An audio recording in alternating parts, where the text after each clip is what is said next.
Magandang umaga sa inyo mga bossing. So ngayong araw nga pala ay mag-install tayo ng wifi, no. So may client tayong magpapa-install. So ito nga pala yung gamit natin na trolley, no. Ayan, nabili lang namin yan sa online. Ayan, di ba? Napakatagal na nito, mga 9 months na siguro itong trolley natin, no. Tapos ito rin din yung ginagamit natin palagi, at ito nga pala yung gagamitin natin na router ng client natin, no. So ayan, may sticker na yan. So ito, andito na kami. Ayan, pinifix na ni GR yung wire para doon naman tayo sa knockbox, no. So ito nga pala yung area ng client natin, no. So nasa dagat lang sila. So andyan nga pala yung bahay natin, no. Diyan, no. Diyan sa may tower na yan. Ayan.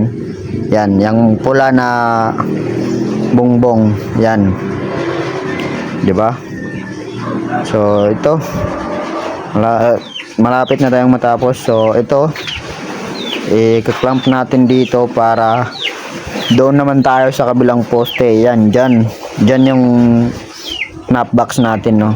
At ito mga boss, natapos na natin, kaya i-test na natin, no, kung maganda nga ba yung ginagamit natin na AC connector. Medyo naghirap tayo dito kasi isa lang yung gamit natin na kamay.